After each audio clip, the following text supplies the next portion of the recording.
할렐루야. 목고지 제자사역 성경의 사람에 함께하는 모든 분들을 주님의 이름으로 환영합니다. 저는 선창석 목사입니다. 오늘 저와 함께 구약성경 요엘, 아모스, 오바댜, 요나, 미가 이렇게 5권의 책에 대한 간단한 개관을 공부하시면서 은혜의 시간 되시기를 간절히 소망합니다. 먼저 요엘입니다.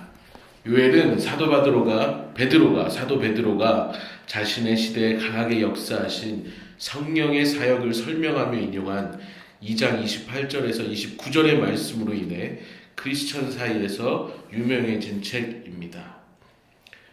요엘이란 이름은 대체로 여호와가 하나님이시다로 풀이되지만 마지막 두 글자가 동사 맹세하다에서 비롯된 것으로 이 이름이 여호와께서 맹세하시다라는 뜻을 지닌 것이라고 주장하는 학자들도 있습니다. 또한 요엘은 구약시대에 두루 사용하던 인기 있는 남자 이름이었습니다. 요엘서의 배경과 기록 시기는 요엘서가 기록된 시대가 언제인지 확정하는 것은 여전히 학자들 사이에서도 난제로 남아 있습니다. 오직 저자인 요엘의 이름만이 등장할 뿐 명확한 역사적 상황이 제시되어 있지 않기 때문입니다. 이에 대해 칼빈은 대단히 중요한 입장을 취했습니다. 분명하게 밝혀진 것이 없기 때문에 그가 가르친 시대를 확정짓지 않는 채로 두는 것이 낫다. 또 우리가 알게 되겠지만 이것은 크게 중요한 문제가 아니다. 역사적인 지식이 없이는 많은 부분들의 설명이 불가능한 호세아서와 같은 경우에 그의 시대를 모르는 것은 독자들에게 큰 손실이 될 것이다. 그렇지만 요엘의 경우에 그의 시대는 모호하고 불확실할지라도 그의 가르침의 취지는 분명하기 때문에 이것이 그렇게 필요하지는 않다라고 칼빈은 이야기했습니다. 요엘서의 핵심 메시지는 다른 선지서들에 비해 상대적으로 매우 짧은 책이지만 깊은 신학적 통찰력을 지니고 있습니다. 요엘은 여느 구약 선지자들처럼 당대의 유다가 당면했던 국가적 위기에서 얻은 교훈을 바탕으로 주의 백성들에게 미래에 있을 일들에 대해 경고하고 있습니다. 선지자가 선포하는 메시지 중 가장 잘 알려진 것이 여호와의 날이라는 개념입니다. 책에 기록된 주요 사건들이 모두 이 주제 여호와의 날과 연관되어 있습니다.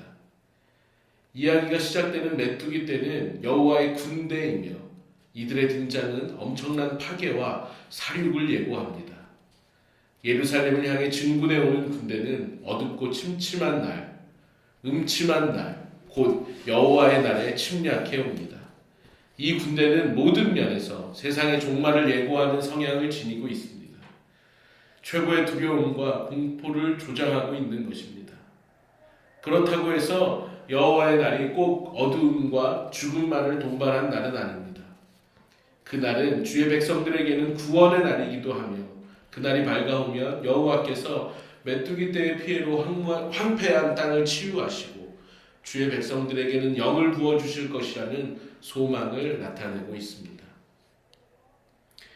요엘서는 크게 세 부분으로 나눌 수 있습니다. 첫 번째는 1절부터 20절까지 당면한 재앙, 메뚜기 떼, 그리고 두 번째는 2장 1절부터 17절까지의 말씀, 임박한 재앙, 여호와의 날, 그리고 마지막 세 번째는 2장 18절부터 3장 마지막까지 하나님의 응답, 이렇게 크게 세 부분으로 나눌 수 있을 것 같습니다. 다음으로는 아모스입니다. 아모스의 대표적인 구절은 아모스 5장 24절 오직 정의를 물같이 공의를 마르지 않는 강같이 흐르게 할지어다입니다. 아마 과거 한국 사회가 처해 있었던 독재와 비민주적 세력들에 의한 억압들을 대하면서 자연스럽게 외쳐졌던 구호가 되어 우리에게 가장 친숙한 말씀입니다. 아모스는 남유다 예루살렘의 남방 약 20km 지점에 위치한 드고아의 목자 출신의 선지자 아모스에 의해 기록된 책입니다. 선지자의 이름 아모스는 여호와의 짐을 진 자 혹은 여호와가 보존하는 자라는 뜻을 가진 것으로 풀이되며 이는 여호와를 거부하거나 아예 망각하고 있던 당시의 남북 백성들에게 하나님의 심판을 선포하는 어려운 사역을 수행해야 했던 아모스의 소명과도 잘 어울리는 이름이라 할 수 있겠습니다. 아모스의 기록 연대는 북이스라엘 역사상 최고의 번영기인 여로보암 2세와 남유다 우시아의 통치의 절정기였던 BC 760년에서 755년 경 사이에 북이스라엘 지역에서 이루어졌던 수개월간의 선포 기록을 담고 있습니다. 아모스는 정치, 경제, 군사적으로 최고의 번영기를 구가하였으나 도덕적, 종교적으로는 타락이 극심하였던 북이스라엘을 1차 대상으로, 북이스라엘에 대하여 1차 대상으로 쓰여진 책입니다. 아모스의 주된 메시지는 성도들에게 정경의 그 어느 책보다 강력한 윤리적 요구를 하고 있는 책입니다. 하나님의 백성은 자신들의 삶에서 거룩하시고 의로우신 하나님을 닮아 살아가야 하기 때문입니다. 아모스는 주의 백성의 삶은 그들의 예배와 일치되어야 한다고 주장합니다. 선지자는 이스라엘이 하나님의 뜻에 따라 정의와 공평을 추구하며 살아가야 한다 주장하며 그렇게 살지 않으면 이스라엘이 위로와 축복을 받은 좋은 날로 기대하고 있는 여호와의 날이 그들을 심판하고 정죄하는 날이 될 것이라 경고하고 있습니다. 아모스의 계율은 크게 네 부분으로 나누어 볼 수 있습니다. 첫 번째, 표자와 총론으로 1장 1절과 2절, 그리고 두 번째로는 1장 3절부터 2장 전체 이스라엘과 이웃 나라들에 대한 심판, 그리고 세 번째는 3장부터 6장까지 경고와 심판, 마지막으로 7장부터 9장 마지막까지 종말에 대한 환상과 권면을 담고 있습니다.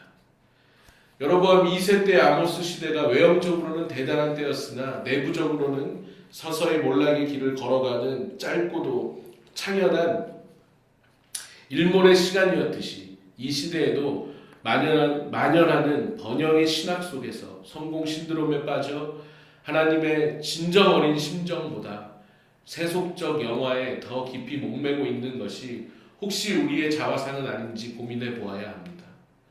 혹시 한국교회가 전성기를 구가하고 있다고 믿고 말씀 속에 확립된 공법과 정의를 향한 내공에 소홀히 하고 있지 않을 것인가 생각해 보아야 합니다. 다음은 오바댜입니다. 오바댜는 구약에서 가장 짧은 책으로 고작 21절로 구성되어 있으며 구약시대에 등장하는 에돔 족속의 심판에 관한 예언의 말씀을 품고 있습니다. 오바댜의 이름은 오밧야후를 줄인 이름이며 여호와의 종 혹은 여호와를 섬기는 자라는 뜻을 가지고 있습니다. 오바댜는 이 책을 기록한 사람의 이름이라는 것이 신학적으로 전통적인 견해입니다. 오바댜의 기록 시기는 남유다가 멸망한 BC 586년 이후 오랜 시간이 경과하지 않은 BC 6세기 초로 생각하는 것이 일반적입니다.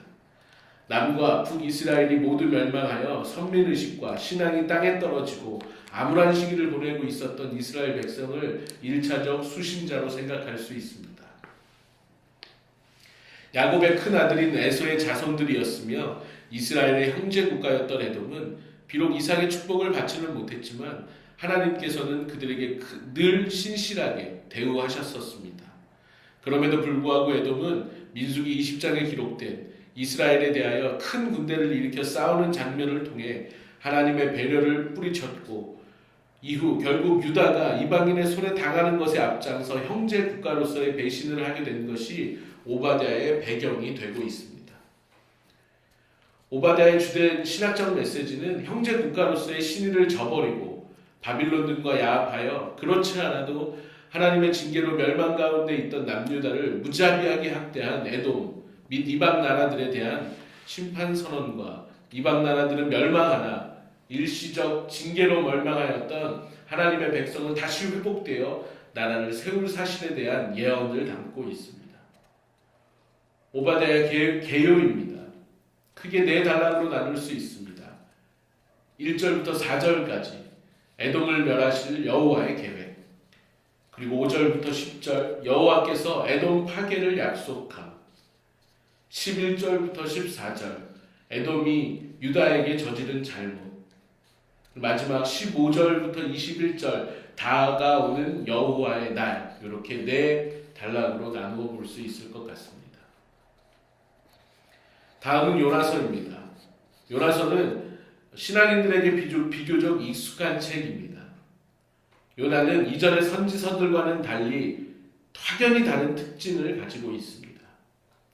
일반적으로는 선지자는 죄인들을 주께 돌아오도록 하는 말씀 선포를 천직으로 하는 사람들이었습니다. 그러나 요나는 니느웨 사람들이 회개하는 것을 원치 않았기에 하나님의 말씀을 거역하고 그 사람들을 용서하는 것을 문제 삼고 있습니다. 죄인들의 회개를 유도하는 전형적인 선지자 삶과는 매우 상반되는 모습을 보이고 있습니다. 그리하여 성경 해석자들에게는 조금은 당혹스러운 책이 바로 요나입니다. 요나의 저자입니다. 요나의 이름의 문자적인 뜻은 비둘기라는 뜻을 가지고 있습니다. 역사적으로 요나 선지자는 열왕기하 14장 25절에 등장하는 아미떼의 아들 요나를 보는 것이 타당하며 요나 선지자에 대한 이야기를 단순한 신화나 풍요 같은 소설로 이해하기보다 역사적인 사실을 기록한 책으로 보는 것이 가장 바람직할 것입니다.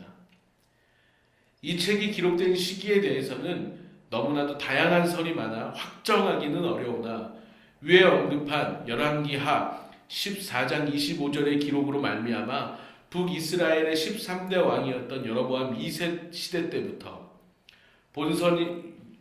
여로보암 2세 시대 때에 본서의 사건이 일어나고 기록되어 있다는 것을 알 수 있습니다. 요나의 주된 내용은 여호와의 이방 선교 명령에 대한 불순종과 도주, 물고기 뱃속에서의 3일간의 체류와 기적적 생還, 이방 니느웨의 신속한 회개와 구원, 하나님의 이방 구원에 대하여 불평하는 요나를 박넝쿨 사건으로 가르치시는 하나님의 인자한 설득 등 역동적이면서도 인상적인 사건들을 서사적 방식으로 기술하고 있습니다. 하나님의 백성들과 이방 모두에 대한 구원의 섭리와 사랑의 기록이기도 합니다. 요나 또한 크게 네 가지 단락으로 구분할 수 있습니다. 1장 1절부터 16절 요나가 하나님의 말씀을 거역함. 1장 17절부터 2장까지 하나님께서 요나를 구하심. 3장에는 요나가 하나님의 말씀에 순종함. 그리고 마지막 4장 요나의 불만과 하나님의 반응입니다. 마지막으로 미가입니다. 미가의 저자는 1장 1절과 3장 12절에 대한 예레미야의 인용을 증거로 선지자 미가임을 알 수 있습니다. 미가라는 이름은 구약시대에 상대적으로 널리 사용된 이름이었으며 누가 여호와와 같으랴라는 의미를 가지고 있습니다. 그가 강조하고자 하는 공동체를 하나님의 관심을 묘사하는데 매우 적절한 이름이라 생각됩니다. 미가 선지자는 유다 11대 왕인 요담 시대부터 13대 왕 히스기야 시대까지 활동하였으며 본서를 기록한 것은 그의 예언 활동 후반기인 BC 700년경으로 추정하고 있습니다. 대체로 선지자들이 권세가들에게는 경고와 비난을, 그리고 이 권세자들에게 농락당하는 자들에게는 위로와 소망을 제시하는 것처럼 미가서도 이러한 성격의 메시지를 전하고 있습니다. 미가 선지자가 전하고자 하는 중심 메시지를 한마디로 요약한다면 여호와께서 불변의 멸망을 사마리아와 예루살렘과 유다의 도시들에 내리려 하신다라고 할 수 있습니다. 누리는 자들과 짓눌린 자들이 함께 망할 것이라는 경고가 이 책의 중심을 이루고 있습니다.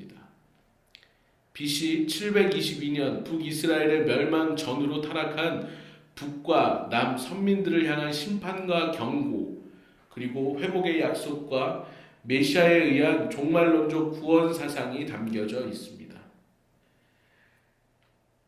미가는 크게 세 단락으로 나누어 살펴볼 수 있습니다.